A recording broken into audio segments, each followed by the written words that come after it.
En el verano de 1973, Joan Schuler, una joven reservada de 23 años sin experiencia previa en el ámbito sanitario, solicitó un puesto de celadora en el Hospital Psiquiátrico del Condado de Richland, en Carolina del Sur. La institución, un extenso complejo de edificios de ladrillo construido a principios del siglo XX, albergaba a aproximadamente 400 pacientes con diversos trastornos mentales. El centro era conocido localmente por su ala especializada, que albergaba a individuos particularmente peligrosos, considerados no aptos para ser juzgados o declarados inocentes por demencia. Cuando le preguntaron durante la entrevista por qué quería trabajar en un entorno tan desafiante, Schuler simplemente afirmó que deseaba ayudar a aquellos a quienes la sociedad teme. Esta respuesta, combinada con su actitud tranquila y su disposición a trabajar en turnos de noche, le aseguró el puesto a pesar de su falta de cualificación. La administración del hospital siempre tenía escasez de personal y rara vez cuestionaba la motivación de los solicitantes dispuestos a trabajar en condiciones tan difíciles por una remuneración mínima. Schuler comenzó a trabajar el 12 de julio de 1973. Su expediente personal indicaba que había nacido en Charleston, se había criado en hogares de acogida y se había mudado con frecuencia durante su infancia. No mencionaba ningún contacto familiar en sus formularios de empleo. Sus compañeros la describían como eficiente, tranquila y corriente. Cumplía con sus funciones adecuadamente, pero rara vez entablaba conversaciones sociales con otros miembros del personal. La administración del hospital asignó a Schuler principalmente a la sala de alta seguridad, donde se encontraban los pacientes más inestables. Esta asignación era inusual para una empleada nueva, pero la escasez de personal la hizo necesaria. Sus responsabilidades incluían la administración de medicamentos, la asistencia con la contención de pacientes cuando fuera necesario, la limpieza de las habitaciones y la realización de controles de observación regulares. El trabajo era física y emocionalmente exigente, con incidentes de violencia contra pacientes semanalmente. Durante su primer mes de empleo, Schuler recibió 3 elogios de sus supervisores por mantener la compostura durante los arrebatos de los pacientes. Demostró una habilidad especial para calmar situaciones tensas, algo que la enfermera jefe, Margaret Daniels, señaló en su informe mensual. Schuler parece comprender los desencadenantes psicológicos de nuestros pacientes mejor que algunos miembros del personal con años de experiencia, escribió Daniels en su evaluación. A pesar de estos comentarios positivos, algunos miembros del personal observaron que Schuler mostraba un interés inusual en los aspectos administrativos del centro. En múltiples ocasiones, la encontraron en la sala de registros, fuera de sus funciones asignadas. Al ser interrogada, afirmó estar investigando los antecedentes de los pacientes para comprender mejor sus afecciones. Si bien inicialmente se interpretó como dedicación a su puesto, este comportamiento posteriormente adquiriría una interpretación más siniestra. Para septiembre de 1973,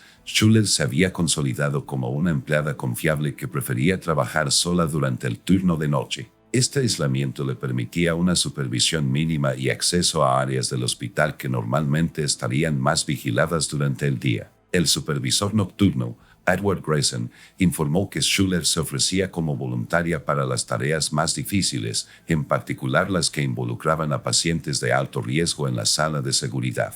Fue durante estas tranquilas horas nocturnas que Schuler conoció por primera vez al paciente número 372, un hombre cuyos arrebatos violentos y comportamiento impredecible le habían ganado una reputación entre el personal como uno de los residentes más peligrosos de la instalación. El paciente en grados 372 ocupaba una habitación reforzada al final del pasillo principal de la sala de seguridad. La administración lo clasificó como extremadamente peligroso, lo que requería protocolos especiales durante cualquier interacción. Su historial médico indicaba un diagnóstico de esquizofrenia paranoide con tendencias violentas, aunque varios psiquiatras consultores habían discrepado sobre la naturaleza precisa de su condición a lo largo de los años. El paciente, un hombre de unos 40 y tantos años, de complexión robusta a pesar de sus años de internamiento, había sido trasladado a Richland desde la penitenciaría estatal en 1969 tras atacar a 3 guardias durante un episodio psicótico. Su historial penitenciario indicaba múltiples incidentes similares a lo largo de su encarcelamiento, que comenzó en 1951 tras una acusación de agresión violenta. Debido a su comportamiento impredecible, el paciente número 372 cambiaba frecuentemente de celda dentro del pabellón de seguridad, mientras la administración intentaba controlar sus arrebatos mediante cambios ambientales. Los miembros del personal que trabajaron con el paciente N grados 372 lo describieron como calculador y manipulador durante sus periodos de lucidez, capaz de cautivar a los nuevos empleados antes de volverse repentinamente hostil. Mantenía una rutina diaria rígida y se alteraba cuando ésta se interrumpía. Cabe destacar que se negaba a hablar de su vida antes de la internación y reaccionaba violentamente cuando se le presionaba sobre su pasado. Las notas clínicas documentaron que el paciente N grados 372 recibió un régimen estándar de clorpromacina y contención física ocasional durante periodos de agitación extrema. El médico tratante, el Dr. Harold Meredith, había ajustado la dosis del medicamento 14 veces desde la llegada del paciente, luchando por encontrar un equilibrio efectivo entre la sedación y la funcionalidad. Se indicó al personal que se acercara a él con extrema precaución, siempre en parejas, y que minimizara la conversación más allá de lo estrictamente necesario. Lo que hizo del paciente N grados 372 una persona especialmente destacada entre la población hospitalaria fue la inusual gestión administrativa de su caso. A diferencia de otros pacientes, cuyos historiales completos se conservaban en el sistema de archivo central, partes significativas del historial del paciente N grados 372 se guardaban por separado en la oficina del administrador, con acceso restringido. Esta compartimentación de la información, si bien no era del todo inédita en pacientes transferidos desde el sistema penitenciario, creó un ambiente de misterio en torno a él. En su tercer mes de empleo, Schuller comenzó a mostrar un interés particular por el paciente N grados 372. Los registros de enfermería indican que se ofreció voluntariamente a asistirlo en sus cuidados durante los turnos de noche con una frecuencia cada vez mayor. Varios camilleros observaron que Schuller dedicaba más tiempo del necesario a observar al paciente a través de la ventana de su puerta. Al ser interrogada por el supervisor Grayson, explicó que los patrones de comportamiento del paciente le parecían profesionalmente interesantes y que intentaba identificar los desencadenantes de sus episodios violentos. El paciente, por su parte, inicialmente respondió a Westbrook con la misma desconfianza que mostraba hacia todo el personal. Sin embargo, los registros de octubre de 1973 indican un cambio sutil en su comportamiento durante los turnos de ella. Se volvió ligeramente más obediente cuando ella le administraba medicación y, en 2 ocasiones documentadas, mantuvo breves intercambios verbales con ella, algo inusual dado su típico retraimiento. Esta dinámica creciente entre Schuller y el paciente N grados 372 pasó prácticamente desapercibida para el personal hospitalario, sobrecargado de trabajo y encargado de atender a docenas de otros pacientes con alta necesidad. El reducido personal del turno de noche implicaba que las interacciones de Schuller con el paciente N grados 372 a menudo se producían con mínima supervisión, circunstancia que resultaría trascendental a medida que se desarrollaban los acontecimientos. El 7 de noviembre de 1973, un error administrativo en la oficina de administración del hospital desencadenó una serie de acontecimientos que finalmente resultarían en tragedia. Un auxiliar administrativo de archivo combinó por error varios expedientes confidenciales con historiales médicos rutinarios durante la reorganización de los archivos. Entre estos documentos mal archivados se encontraban fragmentos del historial personal restringido de la paciente N grados 372 que posteriormente aparecieron en la sala de registros generales, a la que Westbrook tenía acceso durante su turno. Según la investigación posterior, Schuller descubrió estos documentos mientras buscaba el historial médico de otro paciente.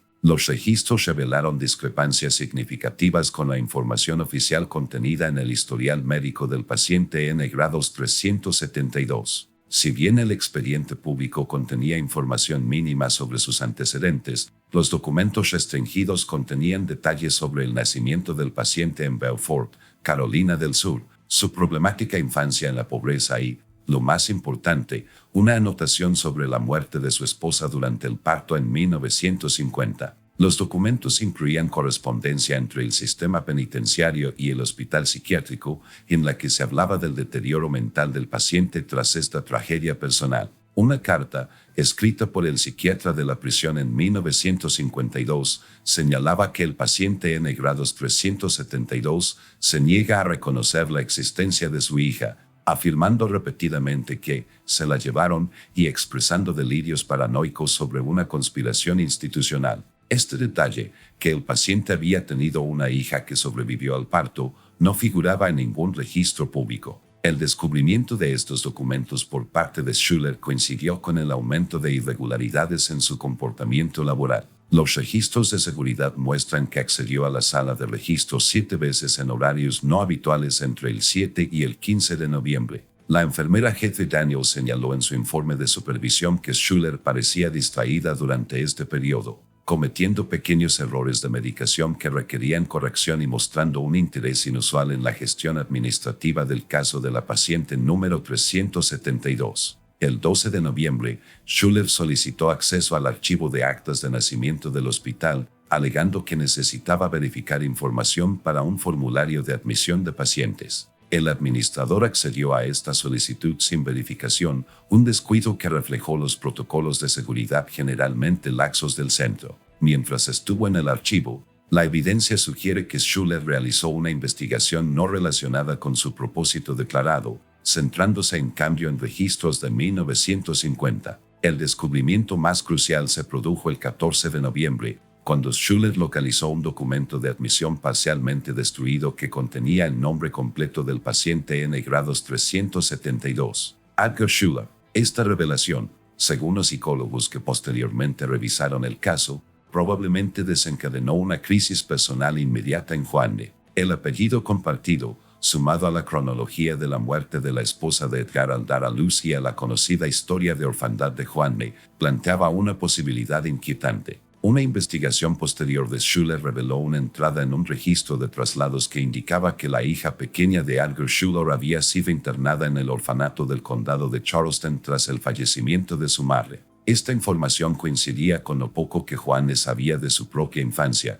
creando un caso circunstancial convincente de que el paciente N grados 372, Edgar Schuller, era su padre biológico. Los registros de vigilancia hospitalaria indican que, tras estos descubrimientos, el comportamiento de Schuller durante las interacciones con el paciente N grados 372 cambió notablemente. Empezó a pasar más tiempo observándolo, a menudo permaneciendo en silencio fuera de su habitación durante largos periodos. Durante la administración de la medicación, otros miembros del personal la observaron observando sus rasgos faciales con una intensidad inusual. El paciente, sensible a estos cambios de comportamiento, se alteró cada vez más en su presencia, lo que provocó varios arrebatos documentados dirigidos específicamente a Schuller. Para el 18 de noviembre, la situación se había agravado hasta el punto de que la jefa de enfermería Daniels reprendió verbalmente a Schuller por su atención inapropiada a la paciente número 372 y la reasignó a otra sección del centro.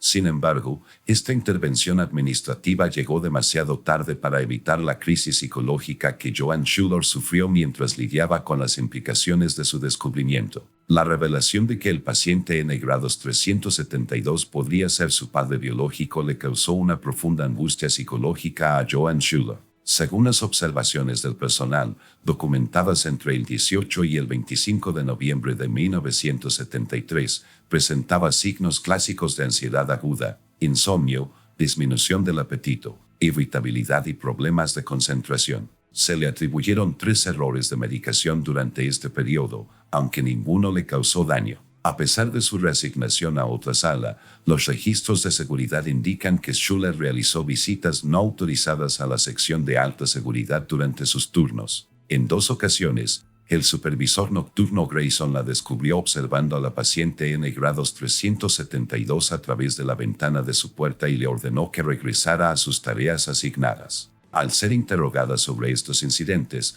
Schuller afirmó que estaba visitando a una paciente que había solicitado asistencia, una explicación que Grayson consideró inverosímil, pero que no reportó formalmente. Los expertos en psiquiatría que analizaron posteriormente el caso sugirieron que Schuller experimentó una especie de crisis de identidad traumática tras su descubrimiento. Habiendo sido criada sin conocer a sus padres biológicos, La repentina identificación de su padre como un paciente psiquiátrico violento con antecedentes delictivos destrozó su autoconcepto. Aún más inquietante, las implicaciones genéticas de esta relación, la posibilidad de que heredara las condiciones psiquiátricas de Edgar Schuller, probablemente contribuyeron a su deterioro mental. El comportamiento del paciente N grados 372 también cambió durante este periodo. Los registros de enfermería documentan un aumento de la agitación, declaraciones paranoicas sobre estar siendo vigilado y rechazo a la medicación en 4 ocasiones distintas. Durante un intercambio documentado con la doctora Meredith el 23 de noviembre,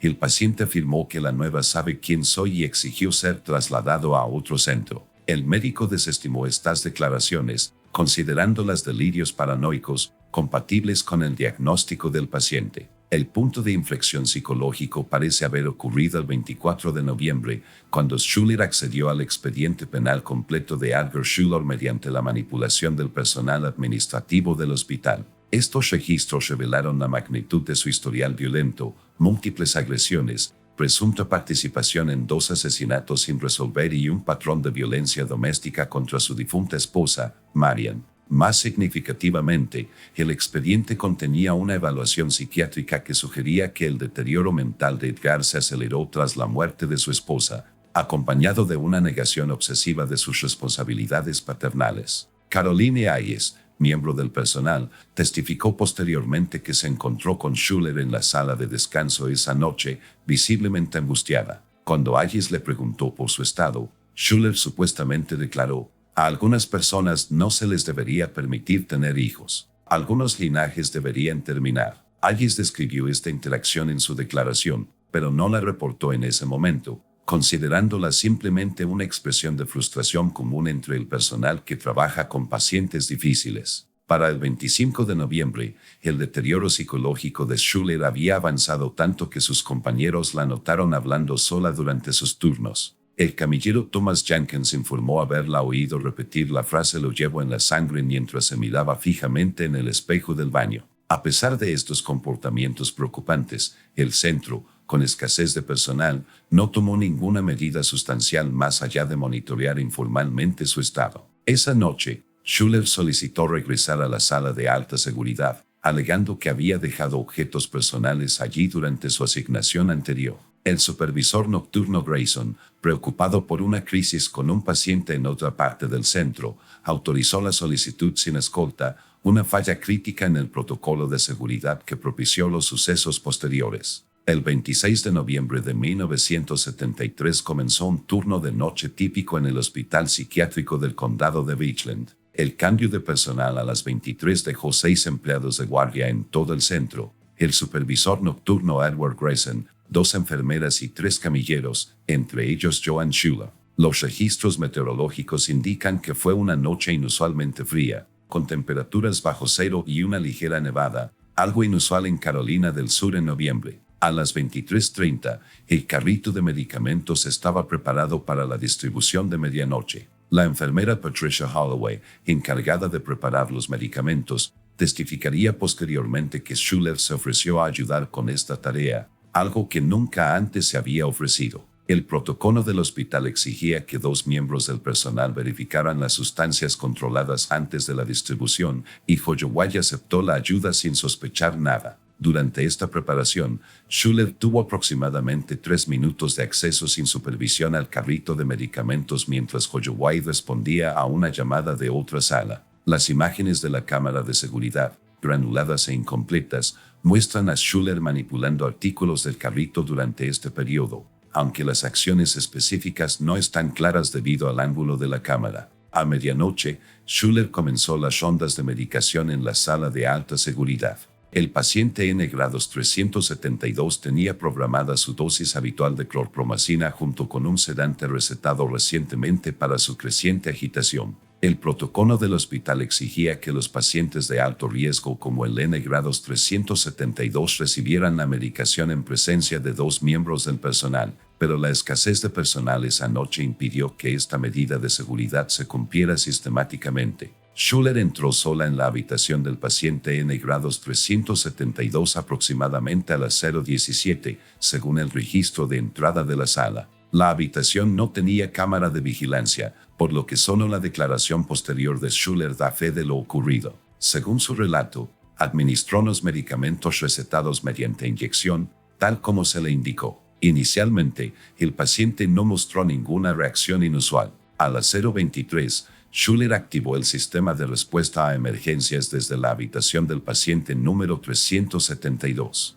Al llegar el personal médico, encontraron al paciente con dificultad respiratoria y síntomas compatibles con una sobredosis de barbitúricos. A pesar de los intentos de reanimación que duraron 27 minutos, Edgar Schuller fue declarado muerto a las 0:52. La investigación inmediata reveló irregularidades críticas. Los viales vacíos de medicación en la habitación del paciente N-grados 372 contenían residuos de pentobarbital aproximadamente 5 veces la dosis prescrita. Un examen más detallado del carrito de medicación identificó una manipulación del sistema de seguridad que controlaba el acceso a sustancias controladas. Lo más significativo fue que faltaba en el armario de acceso restringido un vial de pentobarbital concentrado, almacenado por separado para uso exclusivo en caso de emergencia. Al ser interrogada inmediatamente después del incidente, Schuller afirmó haber administrado únicamente la medicación prescrita. Insinuó que la paciente número 372 podría haber ocultado drogas de contrabando obtenidas de otra fuente, aunque no ofreció ninguna explicación de cómo una paciente bajo estrecha vigilancia pudo haber adquirido dichas sustancias. Su comportamiento durante el interrogatorio inicial fue descrito por el supervisor Grayson como extrañamente tranquilo. A medida que la investigación se intensificaba durante las siguientes 12 horas, surgieron nuevas inconsistencias. La tarjeta de registro de Westbrook mostraba que había accedido a la sala de registros a las 23:15 antes del inicio oficial de su turno, aunque no constaba ninguna actividad en el registro de seguridad. Una inspección de su casillero reveló notas manuscritas con información detallada sobre las dosis y los efectos del pentobarbital. Lo más incriminatorio fue el descubrimiento de un pequeño frasco vacío que coincidía con el medicamento de emergencia faltante en la basura del baño de mujeres, envuelto en un pañuelo de papel con las huellas dactilares de Westbrook. Para la tarde del 27 de noviembre, las autoridades habían reunido pruebas suficientes para interrogar formalmente a Westbrook como sospechosa de la muerte del paciente número 372. Sin embargo, cuando la policía llegó al hospital para realizar la entrevista, descubrieron que Westbrook no había regresado a su turno programado y no se la pudo localizar en la dirección que figuraba. Un registro posterior de su apartamento reveló que había sido desalojado apresuradamente, sin documentos personales ni fotografías, pero con muebles y ropa. La investigación se amplió para incluir la búsqueda de Joan Westbrook, pero su rastro se perdió rápidamente. Los registros indican que cerró su cuenta bancaria la mañana del 27 de noviembre, retirando un modesto saldo de 641 pesos con 27 centavos en efectivo. Su vehículo, un Ford Fairlane de 1968, fue encontrado abandonado en la terminal de autobuses de Columbia el 29 de noviembre. Las declaraciones de testigos situaron a una mujer que coincidía con su descripción subiendo a un autobús con dirección oeste, pero el rastro terminó en Atlanta, Georgia. A pesar de una alerta interestatal y una investigación que duró varios meses, Joan Westbrook nunca fue detenida. Se reportaron avistamientos no confirmados en California, Arizona y Texas en los años posteriores al incidente, pero ninguno condujo a una identificación definitiva. Su número de seguro social nunca reapareció en sus registros laborales ni fiscales, lo que sugiere que había obtenido nuevos documentos de identidad. El caso de la muerte del paciente N-grados 372 se clasificó oficialmente como homicidio por sobredosis deliberada de medicamentos.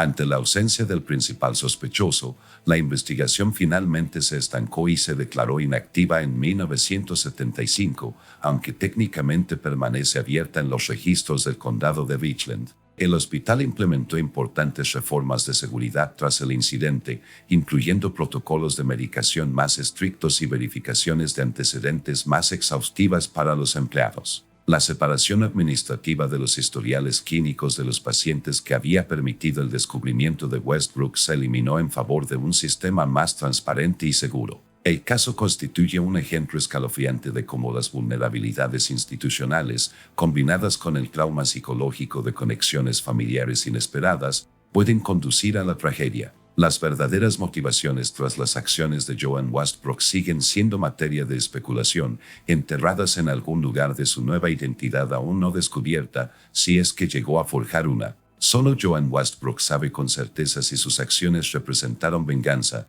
compasión o un intento desesperado por romper un linaje que temía que perpetuara la violencia.